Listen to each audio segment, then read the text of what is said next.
Right,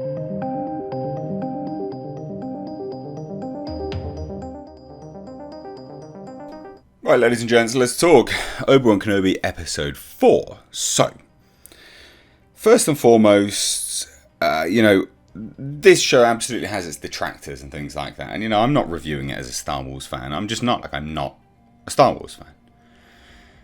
So I'm kind of reviewing it from an outsider's perspective looking in. I'm familiar with Star Wars. I've watched all of the Star Wars. I've watched it all. And one of my main gripes with this series as a whole has been the direction. So that's the direction of the fight sequences, the cinematography direction, the direction of actors. There's been a whole host of issues that I've had throughout this. Those have been the main ones, and that's kind of continued through into this episode as well. So we'll talk full spoilers here. I'm happy just to spoil it away and give you that warning from the off. Reva. Let's talk Reva. Reva in this episode was better. She was better. Now, I know a lot of people will be jumping in and go, what are you talking about? Well, I popped on Twitter and someone I follow had stated about Reva being really hammy this episode. And I was like, oh, okay. So maybe I was expecting worse than what we got. It was still overacting. It was still chewing scenery. It was still a bit too much. And that comes down to directing. That's all direction. It unequivocally is all about the direction. And I just don't think Deborah Chow's that good, in fairness. I just don't.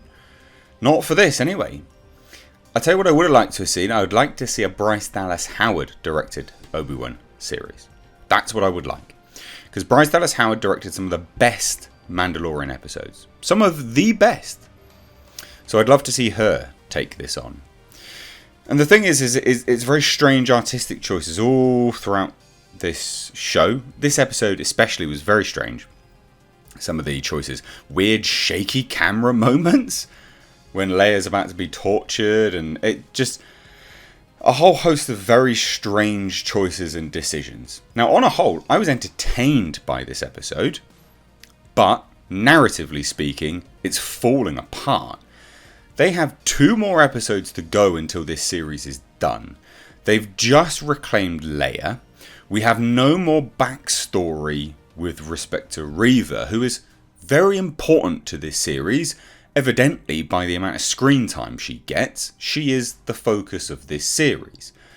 But we're not getting any more backstory. Now, you can't have it, you have to have it one way or the other, Disney. You're either trying to push this character, Reva, at the detriment of Obi-Wan Kenobi, which is what this series was painted out to be. It's what we've had for the last 3 episodes outside of this one. Or it's an Obi-Wan Kenobi series. It's kind of one or the other. And a lot of people will say, well, she's the antagonist. Yeah, I get that. But again, if she's going to be one of the primary focuses, we needed a bit more backstory. And there were some prime example opportunities of that in this episode. Where, say, Reva is interrogating Leia and she takes the droid and she says, I once had a droid, they took it from me like they took everything else. Cool, perfect, great. Opportunity for a flashback, but we didn't get one. Now again, that's just simply following the narrative trend that they're looking to push in this series. They should have done that there and they didn't. Now, what I really liked about this episode, let's do compliment sandwich. So that's some shit stuff. Let's talk about some good stuff. I liked the exploration of the Inquisitor Tower. I liked that. I thought that was really, really good.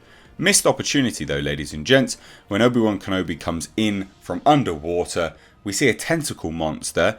He comes up into an entrance way, and he gets a stormtrooper.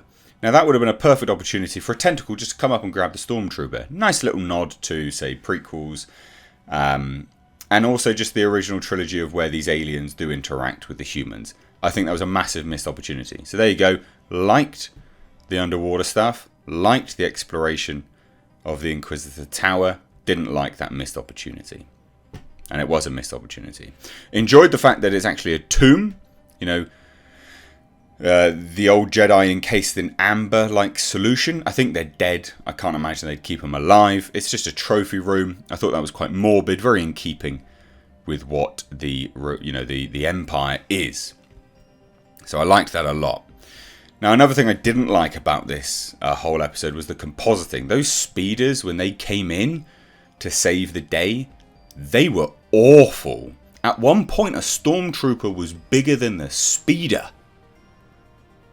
Work that one out, ladies and gents. It doesn't matter what level of perception you're working on here. The stormtrooper should never be bigger than the speeder. They were really bad. Very bad CGI. Very bad compositing on scaling. It was awful. And I mean that with the greatest of respects. Awful. One good thing. Actress who played the officer. I liked the fact that she was like, sorry, what rank are you? When she's being questioned. Obviously she's coming in to, try and infiltrate the base. And a security guard questions her. Sorry, what rank are you? Right, well, I outrank you. You'll address me as sir and you'll send me in. I liked that. Good.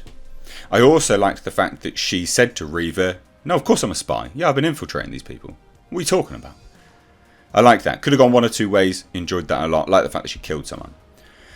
Like the fact that she kept the comms link on the desk. Why do I like that when she was dealing with that other person to go and kill?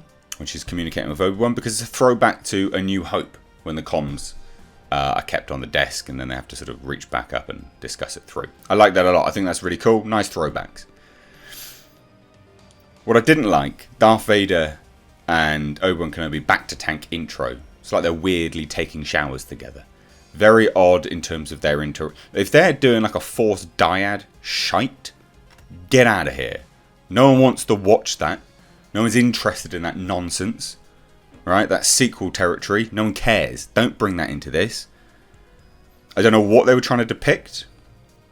Whether they were trying to have them linked or not. Whether they're just sharing, just coincidentally at the same time in same back to tanks.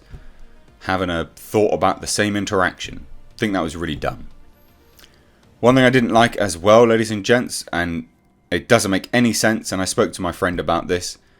We speak every single week when we're doing this Obi-Wan Kenobi business.